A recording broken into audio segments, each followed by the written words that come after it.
दोस्तों आपने सुना ही होगा एनिमल किंगडम के बारे में। एनिमल किंगडम को 10 अलग अलग फाइलों में डिवाइड किया गया है, मगर उनको अलग अलग 10 फाइलों में डिवाइड करने से पहले कुछ और डिवीज़न दिए गए हैं जिनके बारे में हमें ज़रूर पता होना चाहिए।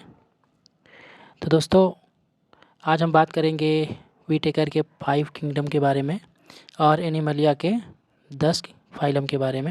उनके कैरेक्टर क्या है, किस बेसिस पे उनको डिवाइड किया गया है, क्या क्या उनके कैरेक्टर शो करते हैं और उनके एग्जाम्पल क्या क्या है। नमस्कार दोस्तों, मैं आपका दोस्त प्रमोद। चलिए शुरू करते हैं।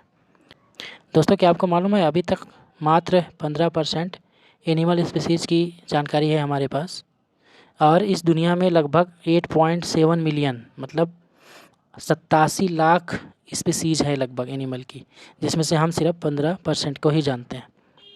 दोस्तों R.H. व्हिटेकर एक बहुत ही प्रसिद्ध टेक्सोनॉमिस्ट थे। उन्होंने सारे ऑर्गेनिज्म को 5 किंगडम में डिवाइड कर दिया, जिसका मेन बेसिस था सेल का स्ट्रक्चर क्या है, उनका मोड ऑफ न्यूट्रिशन क्या है, सोर्स ऑफ न्यूट्रिशन क्या है और बॉडी की डिज़ाइन क्या है।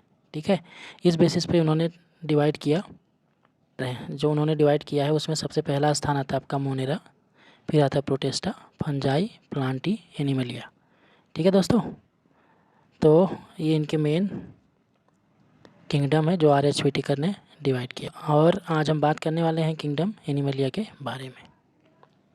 यहाँ पे दोस्तों आप देख पा रहे होंगे कि मोनेरा में ज़्यादातर आपका बैक्टीरिया और प्रोकैरियोट्स हैं। प्रोटिस्टा में आपका है अमीबा, पैरामीशियम और इग्लिना। नेक्स्ट है आपका दोस्तों इसमें फंजाई है।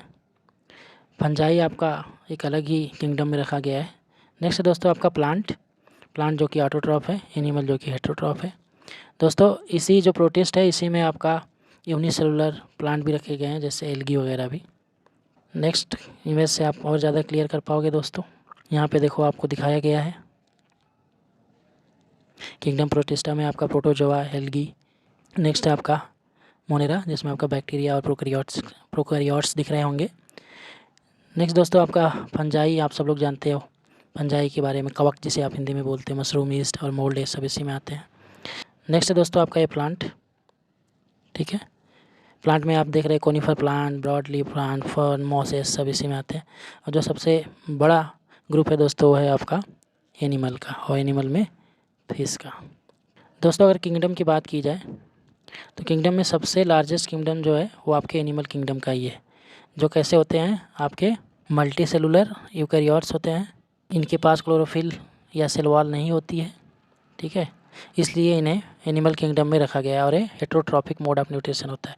हेटेरोट्रॉपिक मोड ऑफ न्यूट्रिशन का मतलब होता है ऐसे ऑर्गेनिज्म या ऐसे एनिमल जो दूसरे के ऊपर डिपेंड होते हैं अपने न्यूट्रिशन, अपने जिंदा रहने के लिए जो उन्हें नरिशमेंट चाहिए होती है। एनिमल किंगडम को 10 अलग अलग सब फाइला में डिवाइड किया गया है, उनके बॉडी डिज़ाइन, डिफरेंशिएशन और अलग अलग क्राइटेरिया के बेसिस पे। आइए आगे देखते हैं। दोस्तों आप यहाँ पे देख पा रहे होंगे जो 10 फाइला है आपके एनिमल किंगडम का, उसमें सबसे ऊपर आ रहा है, पहले नंबर पे सबसे ऊपर आ रहा होगा 1 नंबर पे पोरीफेरा, दूसरे पे आ रहा होगा सिलेंट्रेटा। दोस्तों बेसिकली सिलेंट्रेटा के अंदर निडेरिया और टिनोफोरा दोनों को रखा गया है। ठीक है, लेकिन कई बार आपको निडेरिया अलग और टिनोफोरा अलग मिल जाता है, या कहीं कहीं पे आपको सिलेंट्रेटा और निडेरिया एक साथ और टिनोफोरा अलग मिलता है। तो हम आगे रख तो दिए हम एक ही फाइलम में, लेकिन आगे हम जब क्लासीफाई करेंगे तो जब हम स्टडी करेंगे आपका, तब हम बताएंगे टिनोफोरा और निडेरिया के बारे में अलग अलग। ठीक है, नेक्स्ट है दोस्तों आपका प्लेटी हेलमिन्थेस। ठीक है, नेक्स्ट है आपका निमेटोड। नेक्स्ट है आपका एनेलिडा। नेक्स्ट है दोस्तों आपका आर्थ्रोपोडा। देन है आपका मोलस्का। देन है आपका इकाइनोडर्मेटा। देन है आपका हेमिकार्डेटा एंड फाइनली कार्डेटा। ठीक है दोस्तों, हमने एक छोटी सी ट्रिक बनाई है ताकि हमें नाम याद रहे, क्योंकि अक्सर नाम तो याद हो जाता है लेकिन उनका सीक्वेंस याद नहीं रहता। ठीक है, तो यहाँ पे जो हमने ट्रिक बनाई है वो सबका एक्चुअली पहला वर्ड हमने ले लिया और उसमें जो कुछ रिलेटेड वर्ड है उसको ले लिया। जैसे यहाँ पे आप बोलोगे पोसी प्लेनिए अमोई हिको, इससे आप चाहो तो आराम से इसी के बेसिस पे ही आप इसको आराम से याद कर सकते हो। जो आपका हमने पोस लिखा है, पोस से है आपका पोरीफेरा, सी से आपका सिलेंट्रेटा, प्ले से है आपका प्लेटिहेलमिन्थेस यानी से आपका निमेटोडा, ए से है आपका एनेलिडा, और एक अनदर ए से है आपका आर्थ्रोपोडा, एम ओ से है मोलस्का, ई से है इकाइनोडर्मेटा। ठीक है, फिर देन आपका एच ई से है हेमिकार्डेटा, फिर आपका सी एच ओ से है कार्डेटा। ठीक है दोस्तों, तो आप ऐसे अपना सिक्वेंसली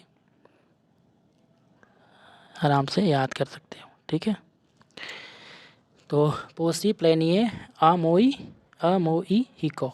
ठीक है, पहले दोस्तों शुरू में प्रोटोजोआ को भी एनिमल किंगडम में ही रखा गया था, बाद में इसको अलग कर दिया गया। तो एक बार फिर से आप इसको याद कर लीजिए, पोसी प्लेनिए अमोई हिको। दोस्तों आप यहाँ पे देखिए किस बेसिस पे उनको डिफ्रेंशिएट किया गया है आगे फाइलम में। यहाँ पे सबसे पहले आपकी बात की गई है मल्टी सेलुलर एनिमल की। ठीक है, देन दोस्तों आपका लेवल ऑफ ऑर्गेनाइजेशन की बात करें तो उसमें सेलुलर लेवल पे आपका आता है पोरीफेरा।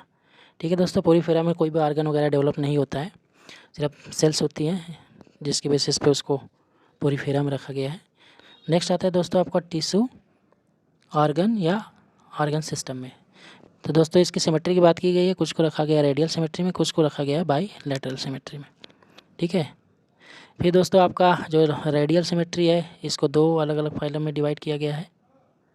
ठीक है, वो है आपका सिलेंट्रेटा निडेरिया जिसे बोलते हो, फिर है टिनिफोरा। दोस्तों निडेरिया टिनिफोरा को कलेक्टिवली सिलेंट्रेटा भी बोलते हैं। ठीक है, नेक्स्ट है दोस्तों आपका बायलैटरल सिमेट्री। अब दोस्तों आगे हम सिमेट्री में बताएंगे रेडियल सिमेट्री क्या होती है, बायलैटरल सिमेट्री क्या होती है।